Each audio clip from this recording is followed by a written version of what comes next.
Human Resources Department. And Rita, if you could introduce yourself, your colleagues, and then make an opening statement. Sure. Rita Roberts-Turner, Acting Director of the Human Resources Department for the Metropolitan Government. I have with me Assistant Director Jim Kramer and our Budget Analyst Satrice Allen. And a lot of the accomplishments that you see before you today, Mr. Mayor, are a direct result of the hard work of the people behind me, which is our leadership team. So we're very pleased to have them here today with me. And just to start out, fiscal year 13 is definitely going to be a very busy year for our department in terms of RFPs. But I think as Jim and Satrice would both agree, I can squeeze a dime until it cries. And so I'm not going to necessarily come to you and ask you, please don't make us make the 2% cut. We think that we can, certainly get our job done within that, which will amount to about $78,000 for us. In terms of the RFPs we do have coming up, we'll have the short-term disability, long-term disability, our FSA, dental, and today care. And those are such specific and detailed services that we provide that we will lean heavily on our consultants, but we will be looking to make our cut by taking out the 78% out of that budget item. Because at the end of the day, quite honestly, the staff is what's key to what we do and what we do well. And I will make every effort not to have to cut any people. And I think we're in good shape there.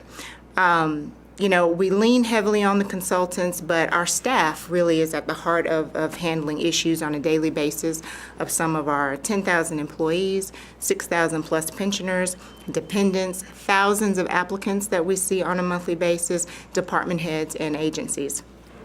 When you look at the work that we've done, quite honestly, it's work that you may not think about. And I like that because it says we're doing a good job. And when we do what we're supposed to do and we do the job right, the people I just mentioned don't have to worry about what's happening.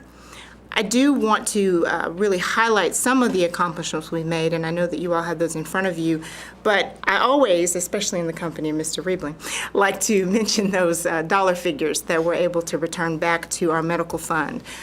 We were successfully filed and collected $2.5 million in our RDS monies.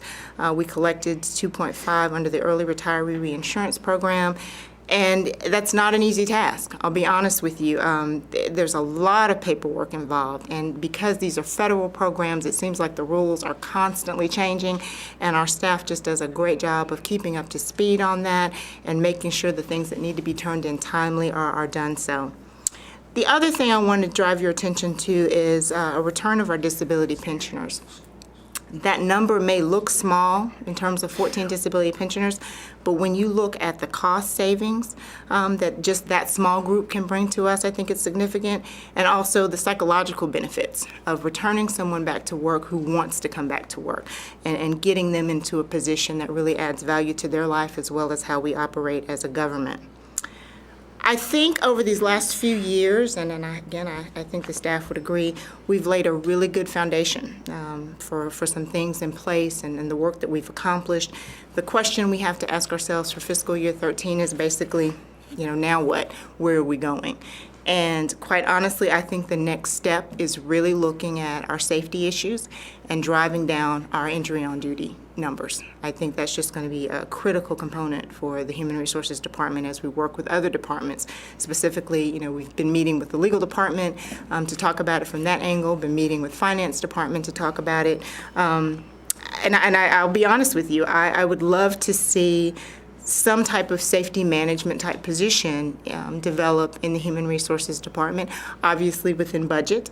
But I think it could be logically housed here. I think the staff has done a great job of making relationships with the departments, relationships of trust, relationships of competence, and really setting up the groundwork where they can see us as experts in this field, but not as dictators, really working with them to see the specific needs of their departments, some of the issues they're dealing with as it relates to injuries, knowing we won't solve all problems, but that we can at least tackle those things and see what numbers we can get down realistically.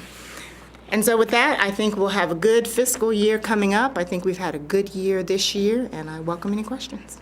You've, during the course of my first term, have seen a reduction in the number of full-time employees in human resources. Basically, it looks to me like somewhere around 10, is that? That's about right. Right. And so you've been able to manage through that? We have. I mean, it's really been the whole staff pulling together, getting the work done. I think, too, in restructuring some things, when you're able to sort of streamline some of the services, that's made some of our work more efficient.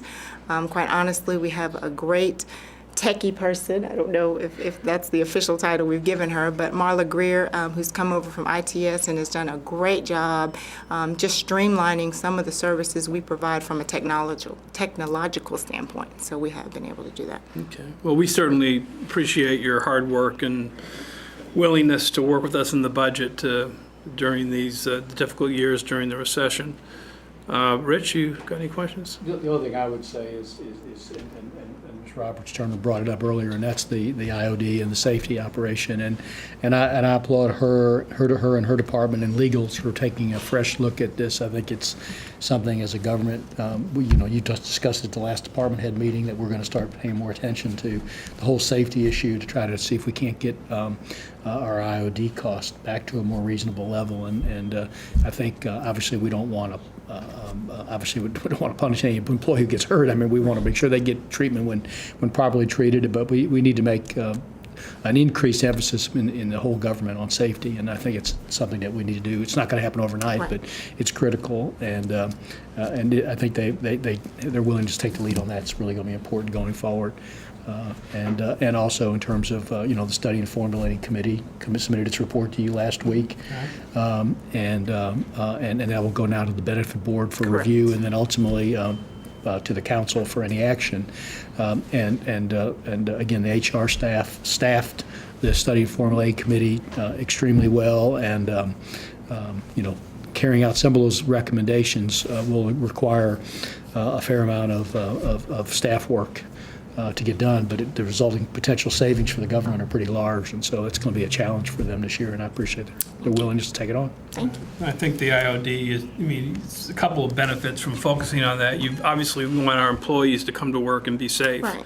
I mean, the idea is that they should have a safe working environment, and we need to stress that. And there's also substantial savings that comes as a result from paying attention to safety. Right. And I think, just in our preliminary conversations with departments and including our own, everybody wants that. I mean, the department heads certainly want their employees to be safe. The employees want to be safe. What it comes down to in some instances is simply how do we do that? How do we put our arms around this safety issue? Again, not trying to climb the mountain in a day, but just taking steps along the way to make little improvements that can make a small dent. But as you said, that small dent can have quite a cost impact. Right. Greg? No questions. All right. Well, thanks for your hard work, and we appreciate it. Thank you.